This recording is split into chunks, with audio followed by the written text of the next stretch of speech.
This is Manage Your Damn Money with myself, Ben, and my co-host, Malcolm. Welcome, world. Malcolm, it's another wonderful day here in the Washington, D.C. area. How are you doing? I'm doing good, man. Another Money Monday. Another Money Monday. A lot of stuff going on. As we normally do, just a quick bit about what's going on in the world. Have you been watching the NBA Finals? I have. I'm a little bit disappointed in the Cavs. What's your hot take, man? What's your hot take? My feelings are hurt a little bit. I got to be honest, because I think this is what the new NBA is going to look like, and I don't like it. I don't like it either. Like, maybe we sound like old men right now. That's fine. I first of all, you got Steph Curry shooting the ball from half court, right, and making it right consistently. So that changes things. And then you got a perennial all-star going to join three already perennial all-stars. Yeah. There's literally too much firepower on one team for the Cavs to do anything. So I really think this one might go 5 games. I really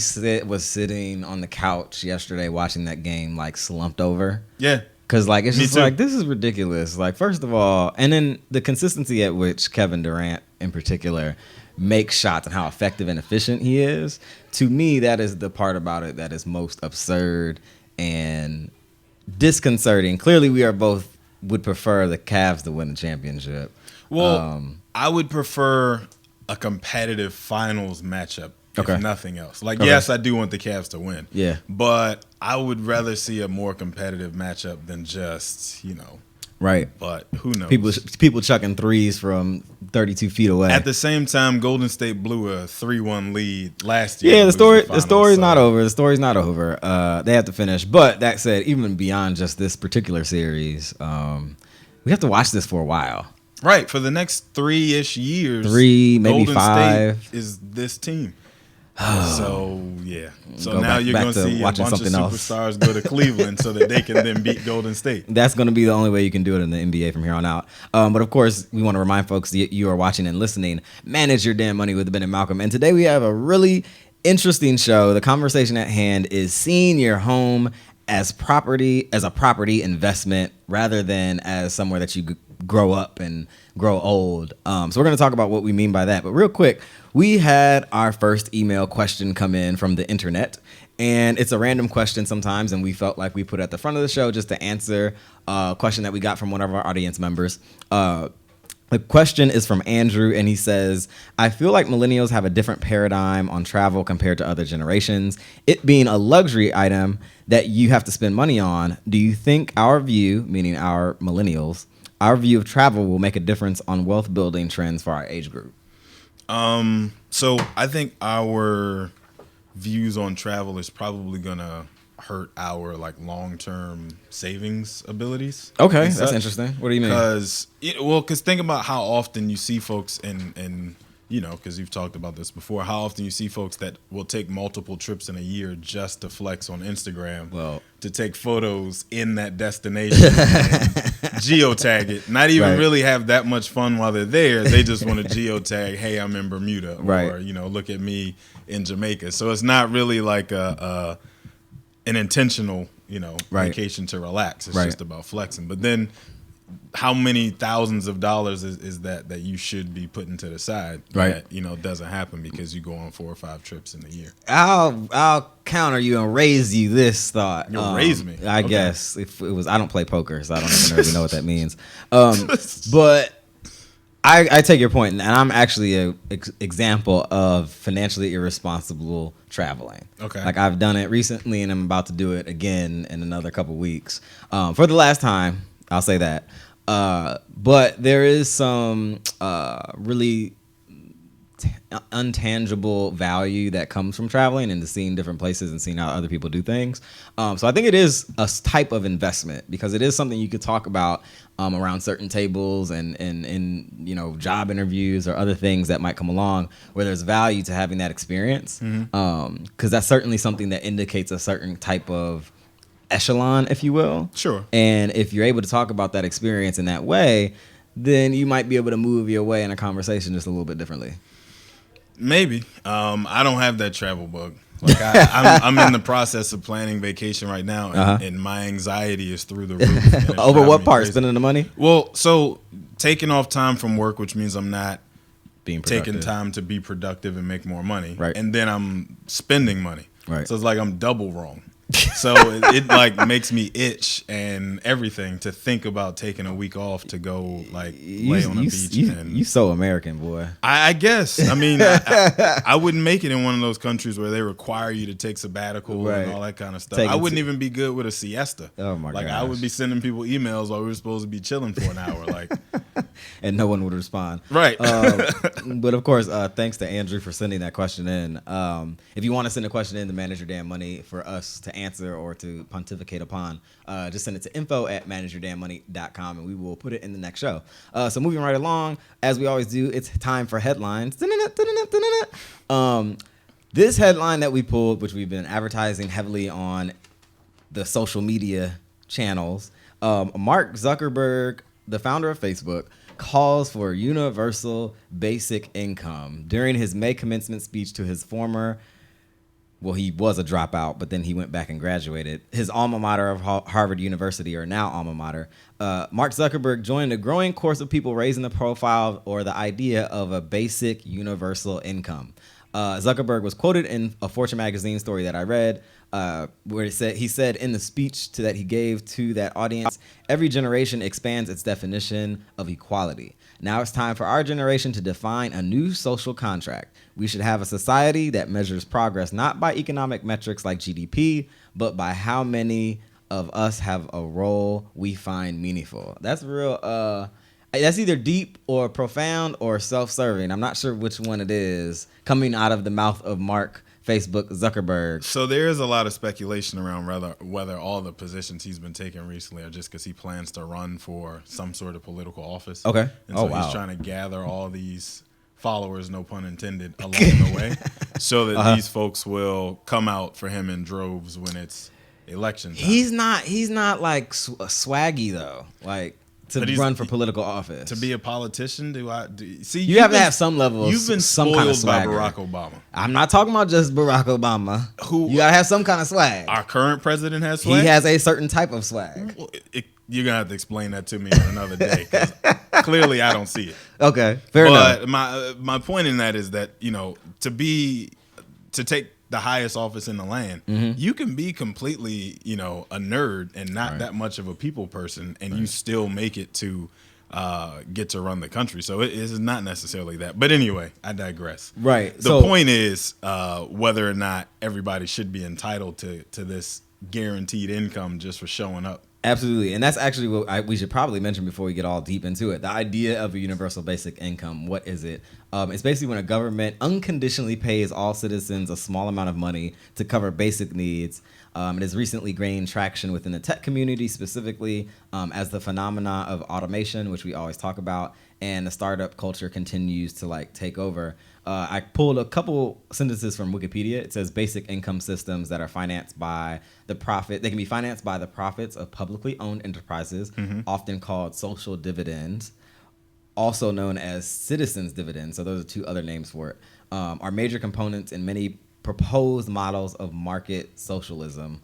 Or that's what it says here. And then basic income schemes have also been promoted within the complex context of the capitalist system, where it will be financed through various forms of taxation, which we're really familiar with.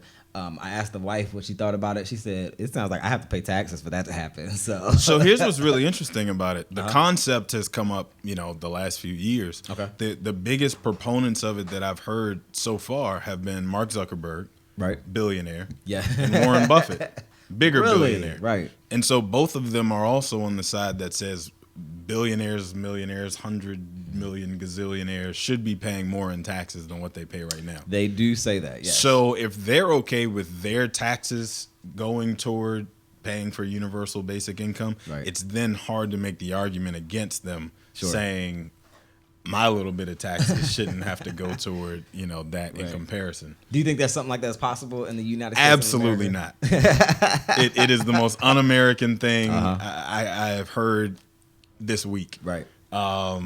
Basically because, you have so many people right now who are fighting saying we need to reform our welfare systems in this country. Sure. This would be instituting one that's even more broad. A super welfare program. Right. So you thought getting people to pay for other people's health care was a challenge. Like imagine them realizing they have to now pay just for you to be able to go, buy food for your family and, go to the movies because there's no restrictions on UBI. So I can use the money for whatever I want. And UBI is basically like we said, the small amount that would be paid to you by the government. But define small though. Well, I don't know how that would be arrived, how that number would be arrived at. It might be like based on where you live or like your age. I don't know how you would calculate that. The models I've seen say so it's not geographic. Okay. It's not based on cost of living. Okay. It is solely based on how much is available from tax revenue. So the models I've seen are somewhere in the range of like $2,000, $2,200. Okay. So $2,200 is going to go a lot further in Wichita, Kansas. There'd be a lot of people moving in the middle of the United States. Right. So you'd have a lot of people moving to places where their guaranteed dollars could go further. Right. But then do I now have an incentive to go to work?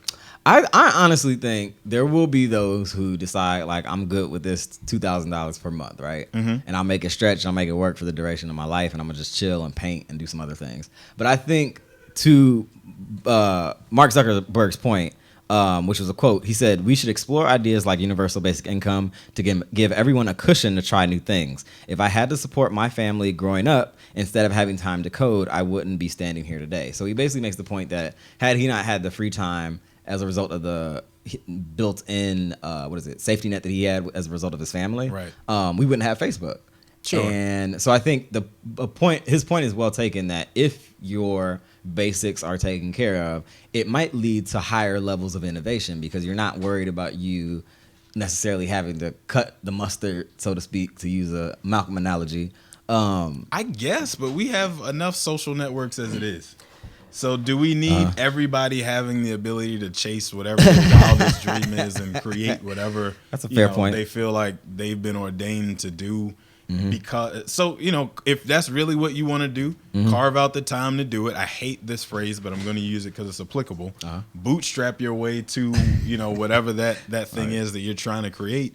And if it's successful, it's successful, and if it's not, then life happens. But I don't think this whole idea of everybody getting to chase their dreams on the expense of the government is realistic. That sounds like a millennial value there. Oh, well, Mark Zuckerberg's a millennial, so it goes hand in hand. Okay, very good. But no, thank you. Like, do you feel like millennials will vote for Mark Zuckerberg if he ran for office? I absolutely think millennials will vote for Mark Zuckerberg if he ran for president. Okay. If he had a legitimate platform like UBI, maybe he's planting some seeds here. If he had sprinkle.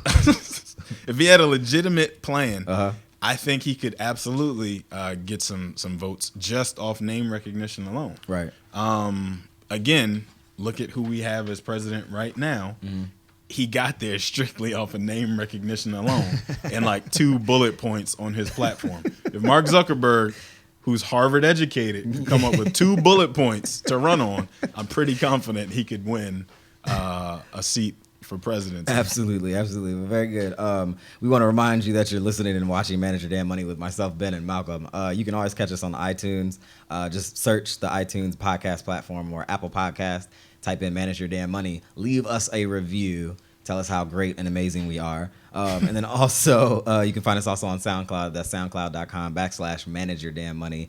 Facebook.com/Manage Your Damn Money. Today's conversation at hand, seeing your home and property as an investment as opposed to a place you're supposed to build a white picket fence and grow old. We're going to tell you more about what that means. We're interviewing a wonderful guy by the name of Alan Johnson. He's a real estate professional here in the Washington, D.C. area. We're going to take a really quick music break, but when we come back, we're going to talk a little bit more about home buying versus home investing and what it means to actually start seeing home ownership through the lens of investing. You're listening and watching Manage Your Damn Money with Ben and Malcolm. We will be right back.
Welcome back. You are listening and watching Manage Your Damn Money with Ben and Malcolm. That was another wonderful music track by Mr. Beats by Beeman. You can find and follow his music on Instagram at Beats by Beeman. Just spell it how it sounds.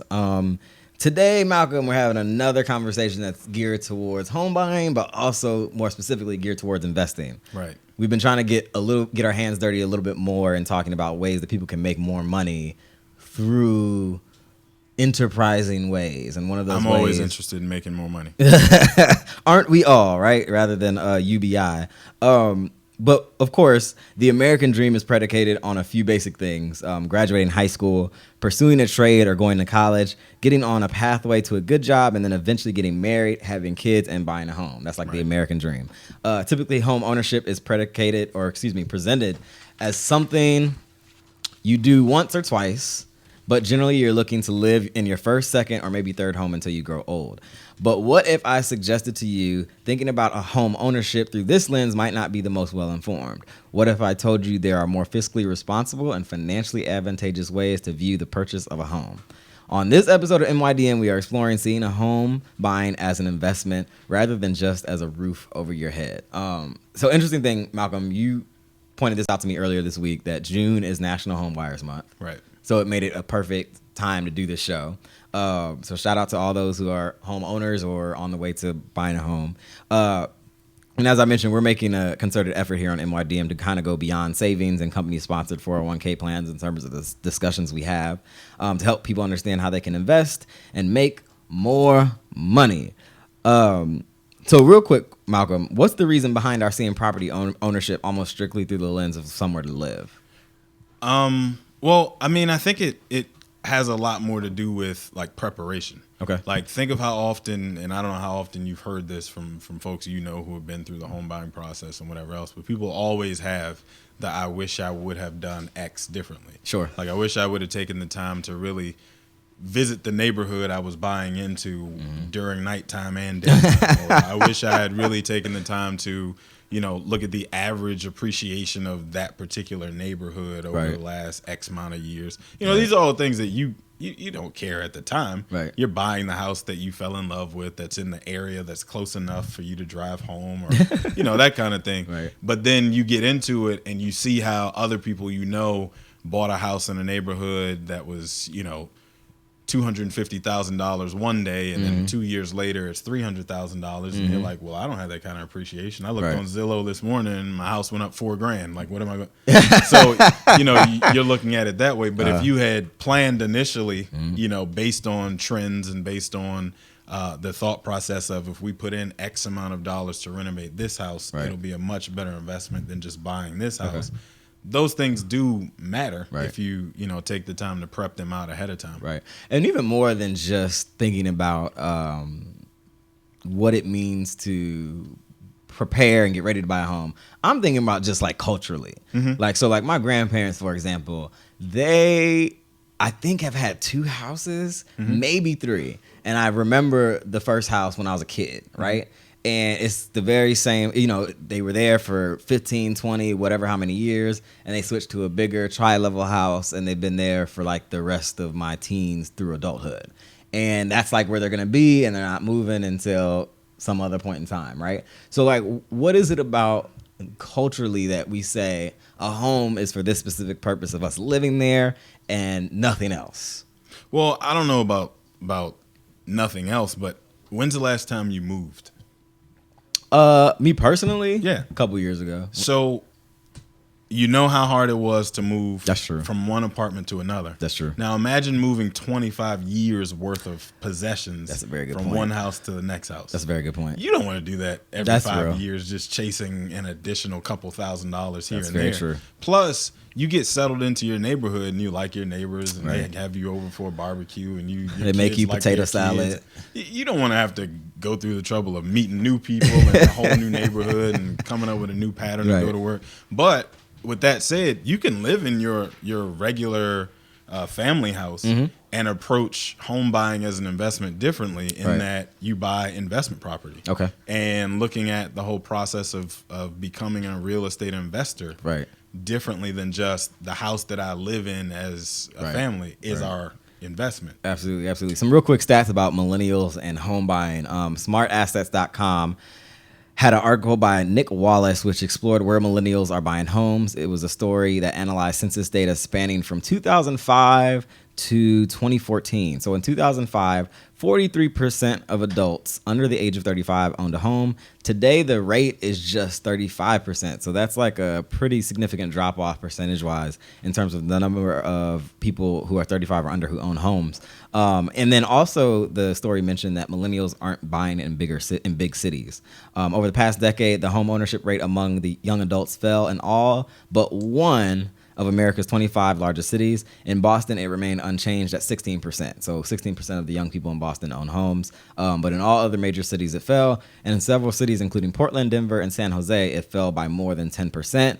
And actually, the states with the top states for millennial home ownership are Florida and Texas. So, I mean, which we're familiar with because we know in Texas you can get a mansion for like $4 a month. I'm joking, of course. $400. $400 a month. That's actually actual. That you can probably find that. In I'm sure. Right. So that happens. But really quickly, what are some of the things you like? We always kind of come back across this fact, which is really amazing. You own a home in North Carolina that you bought as a what? How old are you? 20? 19. He was 19 when he bought his first home. Did you go into it thinking like this was going to be an investment property for you 4 or 5 years, like after you finished school? Absolutely not. I became a landlord on accident. I mean, seriously, I learned a lot about being a real estate investor and being a landlord. Okay. And actually, I have a third party that manages the Right. property and all that stuff. Right. But even still, it's a headache. Right. A lot of times. So But- what was some of the top things you learned? Well, I learned, again, like I was talking about location, right? So I bought the house with the anticipation that once I graduated and was ready to move from North Carolina, I'd be able to just turn around and sell it. Right. But I didn't really consider the fact that if I had moved to another neighborhood, if I did end up accidentally hanging on to the house for the next 15, 20 years, Right. I would have a much better time renting it Right. because I bought it in a place where, let's say, there's a hospital or there's a Right. school or something where folks are constantly moving to that area Right, for for a their particular job. reason. They're always going to be looking to rent Right. smaller spaces and always having interest. Right. So let me ask you this: when it was time to graduate college and you were moving out of the place, did you have roommates first of all? No, No. Oh wow, you lived in a house by yourself. dude, it's Greensboro, North Carolina. Like, How far was the house from campus? 10 minutes. 10 minutes. Okay. So, you but- were just Scrooge McDuck in that house all by yourself. So that's actually a compliment. So thank you. But no, so my whole thesis behind it was that, buying a house in North Carolina, the mortgage was only $50 more than what I was paying for rent Right. anyway. Okay. So it just made perfect sense Right. to buy the house and get in-state tuition, and then you got a tax write-off and blah, blah, blah, blah, Right. blah. Right. So, it worked out pretty favorably that way. Okay. But along the way, keeping a tenant is something that's important, and Right. actually having to deal with making repairs out of pocket. So you kind of need to put some money aside for that kind of stuff. Right. And So you're also a licensed financial advisor, as we always say. Right. What are some ways that you've seen people use property specifically as an investment? Like everything from renting a room in your house down across to like buying a open lot and turning it into a parking lot in the city. Like what are some different things that you've seen in your work in terms of people using real estate and property as an investment?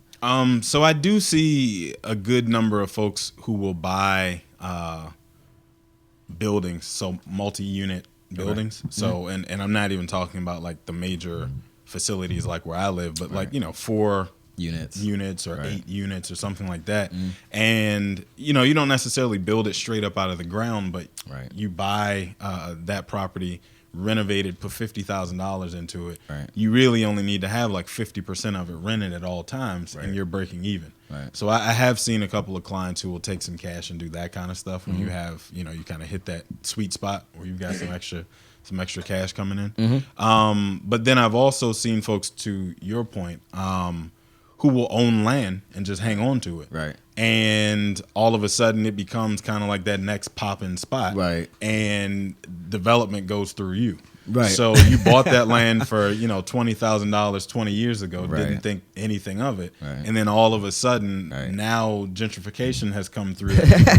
Everybody wants your land, Right. and they've got to pay you, 100 times your initial Right. investment to get you out of it. That's kind of the perfect Absolutely. storm. And of course, the spectrum really quickly. We'll have Alan Johnson on in a moment to give us an even more thorough list than what we're going to give you right now. But just some quick ways that I could think of, ways to make money off of your property like that. You just said buying land and holding on to it. Renting, obviously, and then having a roommate. So if you have like 2 rooms and you just want to like have a friend of yours live there and throw you a couple hundred every month. Especially if you're young. If you're young and you're not like, if you don't have a family and all that stuff yet. You can rent out the property fully. So you can like buy the house way you typically would and immediately turn around and rent it if you wanted to. So that's an option. And then of course, obviously what you all hope when you buy a house is that you can resell it at a higher price. So like, Of course. that's what the you American hope. dream. That's Yeah. what you hope, that it appreciates in value in the area that you're buying in, appreciates in value. And then this one is a little like sketchy, but like doing like, and you've actually said that in the past, not to like bank all your hopes on this, but renting to Airbnb vacationers and stuff like that, that might be a way to supplement like the income to help pay the bills. Maybe not a primary way or something In the to short rely term. on. In the short term. That's not a long-term strategy. I'm 100% anti. Absolutely. 'Cause Why? when Why? Because when you build a income model that's solely based on someone else's ability to collect your rent for you. Yeah. So Airbnb, for example, the government is always after Airbnb and Uber and all these other sharing type services to Right. get out of their way. Right. Like they don't like them disrupting the economy. So the hotel industry in New York, for example, in New York City, Airbnb is outlawed. You can't run Airbnb unless you're going to hang on to the lease for 30 days or more. Really? Yeah. Because the hotel lobby and the hotel did not know union that. have overruled Airbnb. Wow. So if I bought a house in New York, you can't Thinking buy you anything in New York for under $1 million. Right. I just spent $1 million on the proposition that I should be able to get renters consistently Wow. through a third party Right. who, as soon as legislation changes, can't send me tenants anymore. Right. Now what do I do? Then you're stuck. I don't live in New York. I'm going to Airbnb in the house. So that's why I say as soon as you start to bank on somebody else's third party ability to create, clients for you or customers for you, Right. You're at the mercy of whatever the government decides to do or whatever other market forces happen. So it's a terrible model. Okay. It's also terrible when you hear folks that are talking about like take cash out of your house, the equity that's in your house, to buy a rental property, to then take cash out of that rental property and buy another rental property and so on and so on. Because as soon as the housing market falls or you lose your job, Right. you don't have the income to support any of those mortgages anymore. Right. That's exactly how 2008 hit us so hard because, everybody's taking additional debt from here and here Right. and here and buying more and more and more. Right. And then all of a sudden the bottom falls out. Absolutely, absolutely. Some interesting insight and knowledge from Mr. Malcolm Etheridge. You're listening and watching Manage Your Damn Money. We're going to take a really quick music break. Hear another piece from Mr. Beats by Beeman. You can follow him and his music on Instagram at Beats by Beeman. But when we come back, the conversation at hand, seeing your home and property as an investment. So that's what we're going to talk about. We're going to have on Mr. Alan Johnson. He's the lead at Team AJ Realty, or is it AJ? AJ Team Realty, get that right, Ben. In the Northern Virginia area, where he's been selling real estate for 16 years. But we're going to introduce him on the other side of this break. You're listening and watching Manage Your Damn Money with Ben and Malcolm. We will be right back.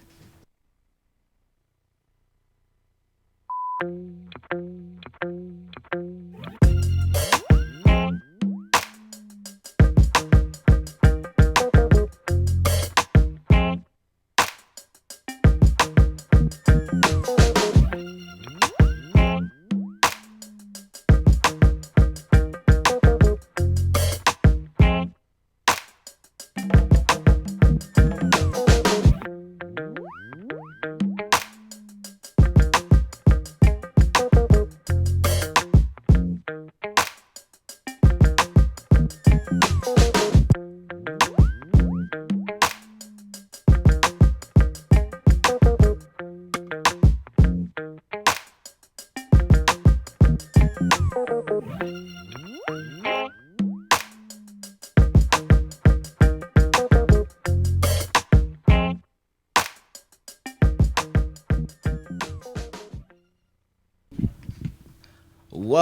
back to Manage Your Damn Money with Ben and Malcolm. Today's conversation at hand, seeing your home and property as an investment. And we are joined here in the middle by Mr. Alan Johnson. He is the founder of AJ Team Realty in Northern Virginia area. He's been selling real estate for 16 years, has sold over 750 homes worth over $300 million. He's an avid investor. His company owns $10 million worth of real estate assets owned across the DC area. You've been at it. You've been doing business, bruh. For a minute. And then also, you guys were recently featured on HGTV. House Hunters. Yep. Wow, you guys were on House Hunters. We were on House Hunters. So how was that? It was cool. It was cool. I thought I had a small part. Mm-hmm. Quickly figured out that they cut a lot of things out. You got left on the editing floor. I got cut out of my own HGTV wow. show. So we have a wonderful agent, Sam Aligwe. He was the star, and he did a wonderful job. But yeah, they edited a whole bunch of stuff out. Okay. It's like 4 days of filming. And Showbiz is tough, man. They only ended up using 20 minutes. 30, So they was like, nah, we don't need him. Yep, hurt my feelings. That's hilarious. Well, very good. Well, why don't you tell us a little bit about yourself and then also AJ Team Realty and what you guys do? Alan Johnson, father, husband, real estate. We own a faith-based real estate business here in the Northern Virginia, D.C., Maryland area. Now, what does that mean? It means that we put Christ first in everything we do. Okay. It means that from that foundation, we feel like that we can better serve our community, better serve our clients, and it's one of the things that allows us to be able to. Mic's off. You closer. Okay, got it. Allows us to be able to just just operate from a great foundation. Been selling real estate for 16 years here in the Northern Virginia area. Mm-hmm. My wife is my director of operations. We have 3 agents that work with us, a very high level back end office as well. We specialize in selling residential homes. Okay. So this year to date, homes under contract and pending, we've sold over 70 homes. Oh wow. We're not even halfway through the year. Yeah. God is good. Our goal is 175, and really, our mission is to be a blessing. That's our mission statement. So we feel like if we can't be a blessing, then we're probably not the real estate company to work with. Okay. Excellent. So we know that you focus in the Northern Virginia area. We talked a little bit about it before the show. Right. Why don't you tell people why you focus on Northern Virginia? You do stuff outside of the space, but just talk about that a little bit. Well, I went to school at George Mason University. Mm-hmm. Met my wife. And we just kind of settled in, and I firmly believe that you invest and you put roots down into places that you know, and places that you can grow. So we kind of caught Northern Virginia at the right side of the boom. I came into the business in 2002. So it was real estate was kind of stagnant when I got into the business. When I bought my first house, there were properties sitting on the market, and then we saw this steady ascension until the bubble. Then the bubble burst and we dropped, and then I was able to see it ascend again. So, Northern Virginia's been a very good place for us to do business. Okay, excellent.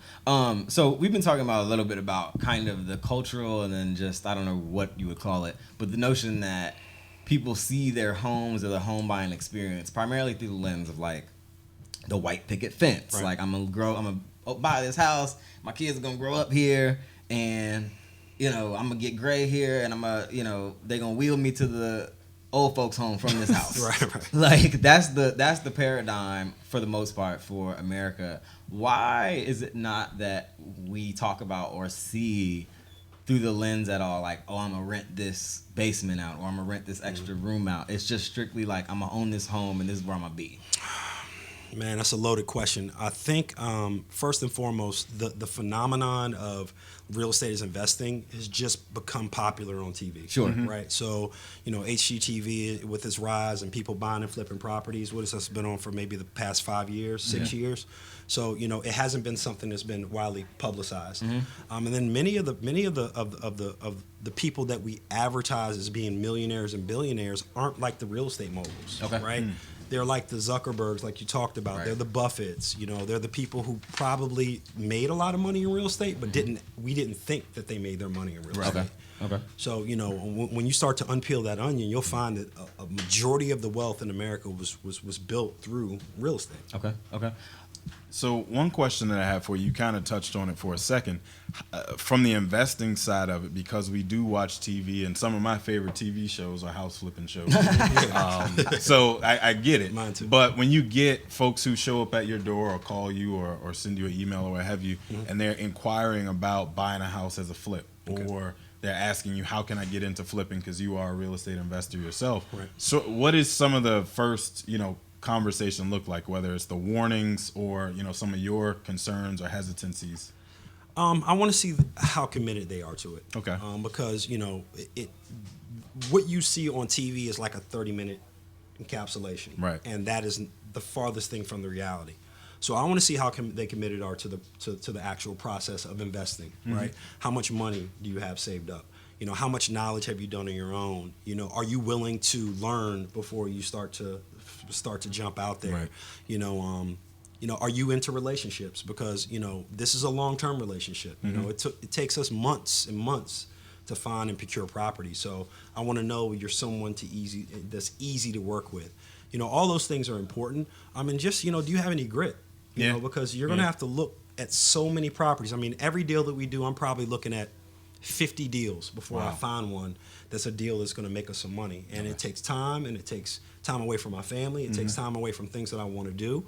But I'm committed to it. It's something that I love to do. So, if you can find someone with that level of commitment and they're willing to be a good partner, share, be committed to saving the money, do the financial steps that it takes to be able to do it, then that's someone that we can do business with. Tell us about your first investment property. My first investment property was my property that I purchased. I think I bought it in 2001. Okay. I was 2 years out of college. So the way it works, you know this. If you're in a sales position, I was selling used cars. In a sales position, you have to have 2 years of sales experience to be able to buy a house. 2 W-2s. Right, exactly. I remember those days. Exactly. So, Y'all got something in common. I do. So that 2 years came, I was making pretty good money here in Northern Virginia. My dad, for my graduation present, gave me $5,000 to buy my first house. Okay. So I took that $5,000 and I went out to look for a property. I don't know why I wanted to buy a fixer-upper, but I wanted to buy a fixer-upper. Okay. There are plenty of fixer-uppers in the market. I bought one down in Woodbridge.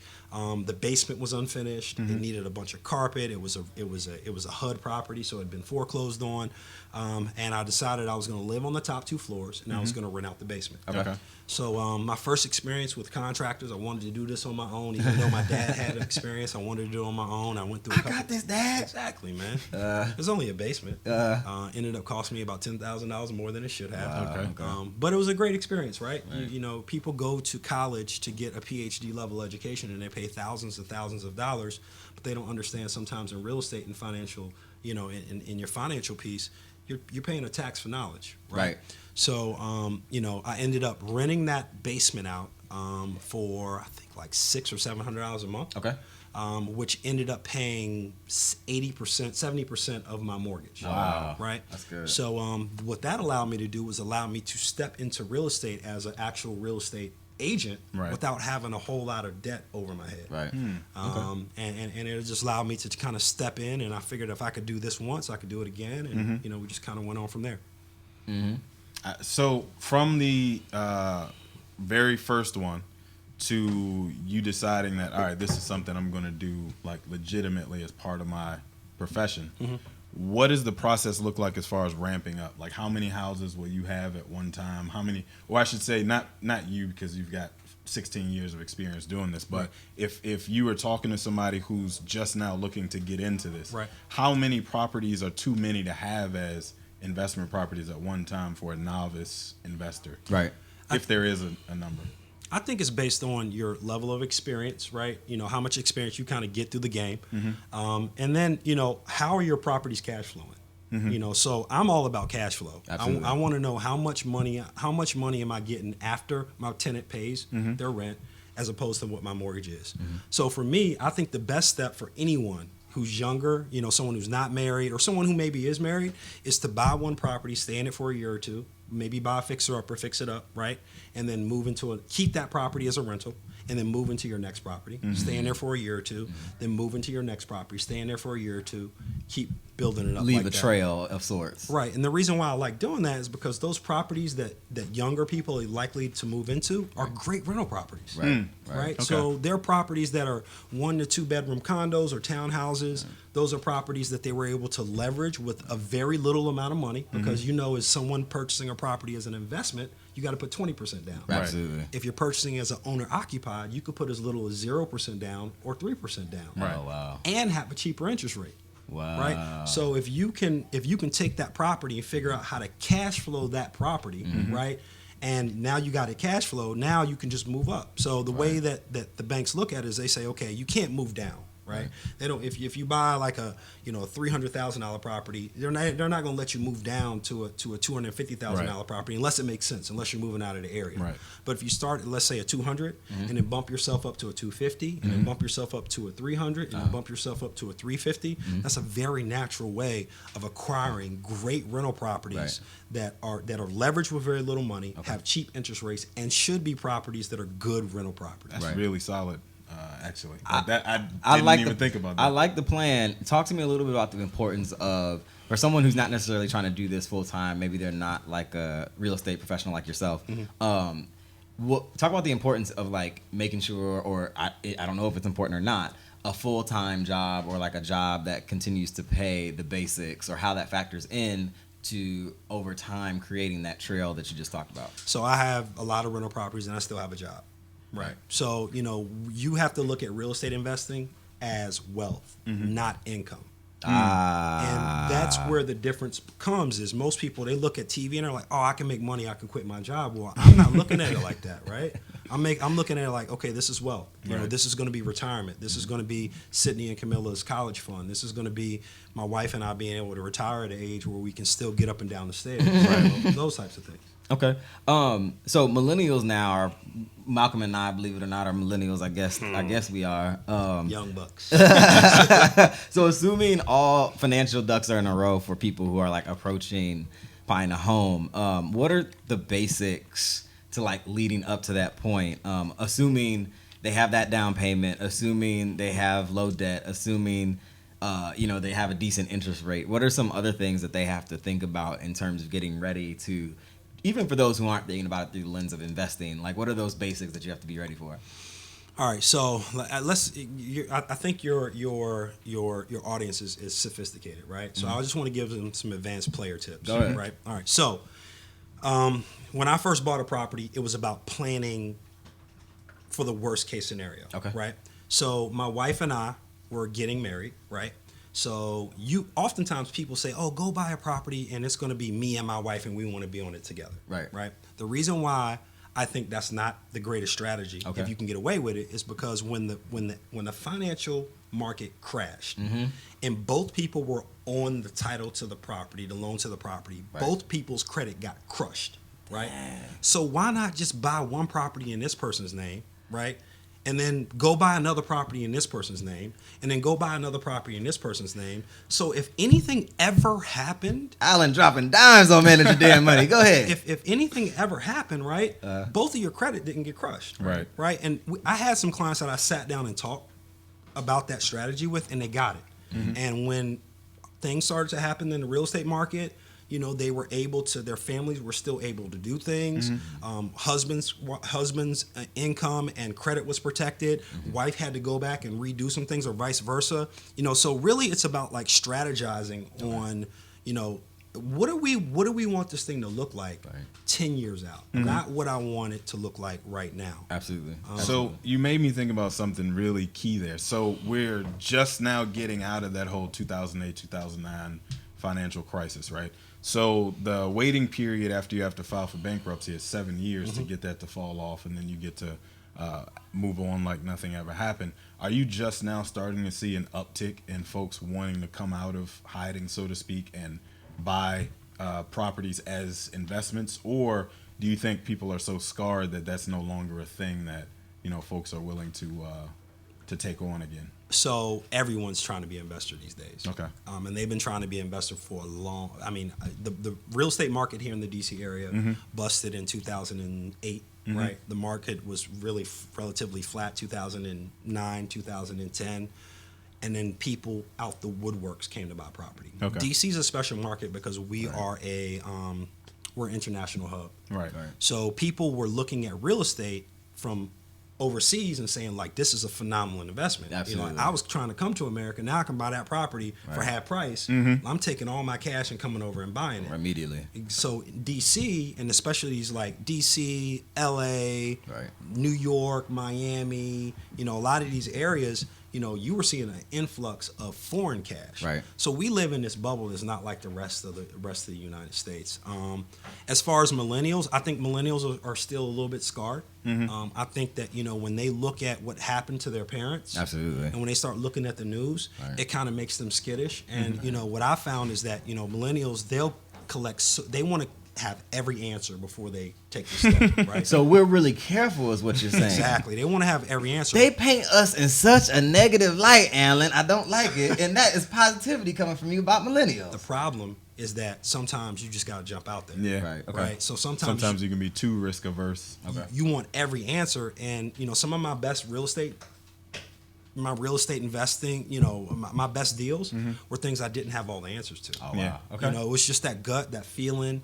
You know, yeah, I had to make sure all my T's were crossed and my I's were dotted, but I didn't have to make sure every letter of the alphabet was there. Because before you move forward. Exactly, because, you know, by the time I do that, there's 6 other people that bought the deal. Absolutely. And you just tell them, I'll know it when I see it. Yeah. Very good. And that's why it's very important for you to kind of specialize in your area. Right. You know, you Fair can't enough. be a real estate investor all over the country. You got to really specialize in your area, so when a good deal comes, you immediately know it. Absolutely, absolutely. So why don't you tell us a little bit about, like, you gave us some technique in terms of how to do it. You gave us that, like, move from one place to another, leaving a trail behind you, and that creates a trail of income and cash flow for you to build wealth, not to use as income. Talk to me a little bit about, like, the things you kind of hit on it earlier, but some of the things more personally that building this kind of wealth in this situation for you and your family and your business. Talk about the things that's allowing you to do a little bit more, and like the different funds or things that you're doing and using that extra cash to do. It allows me to invest more. Okay. So, you know, I don't use, like I say, income, wealth. I use what I get from real estate investing to invest in more real estate. Okay. I don't really touch that money, right?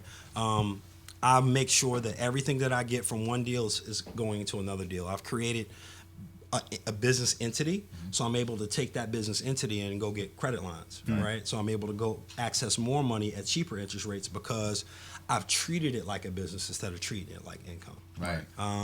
You know, it's allowed us to travel, you know, because obviously when I go travel, I can look at real estate and I can write it off as a real estate investor.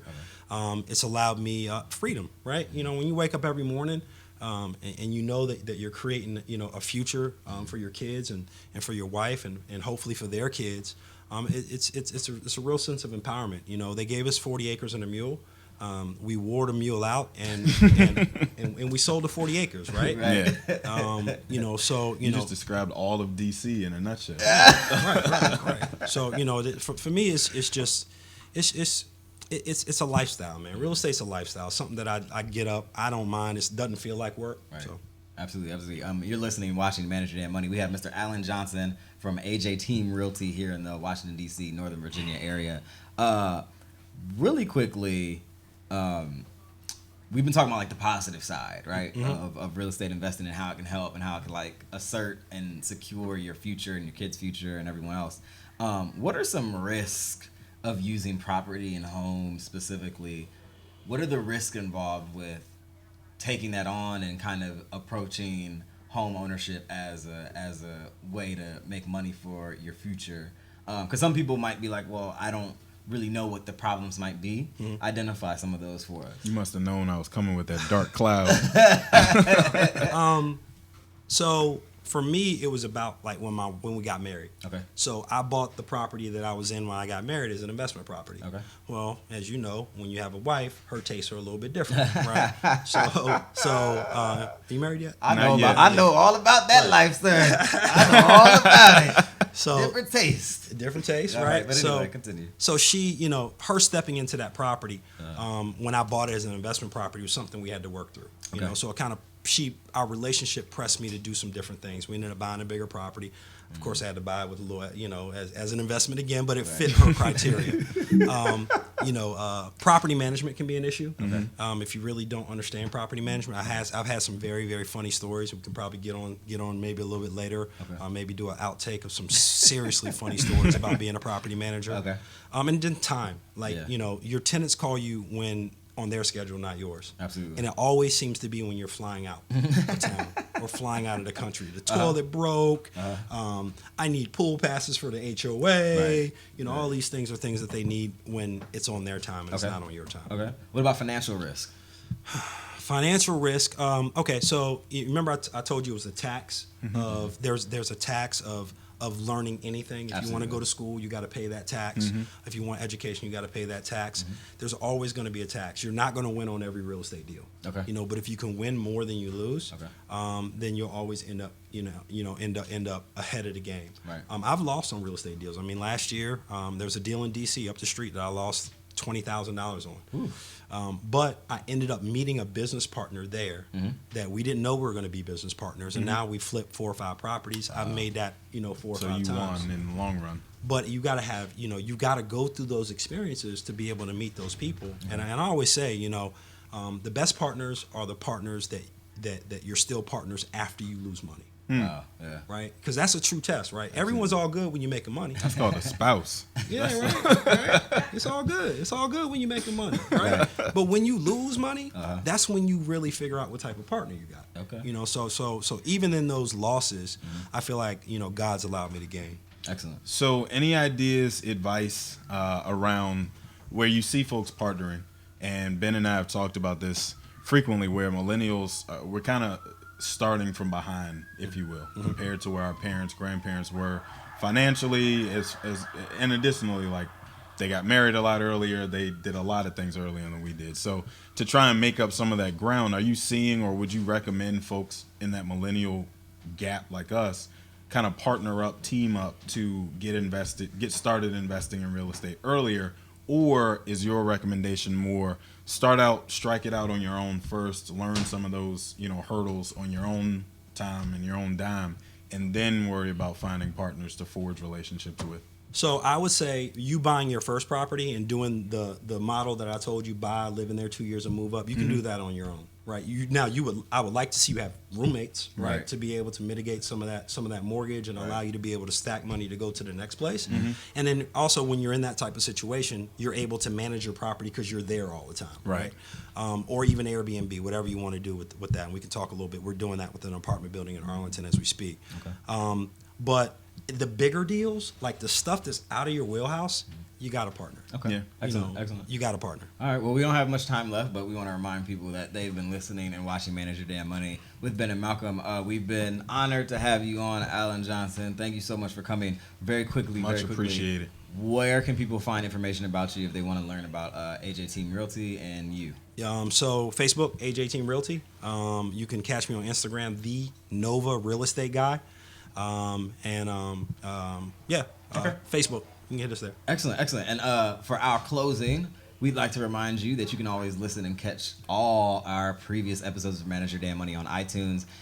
Just search Manage Your Damn Money on the iTunes platform, Apple Podcast platform, and also leave us a review because that helps us get higher in the rankings.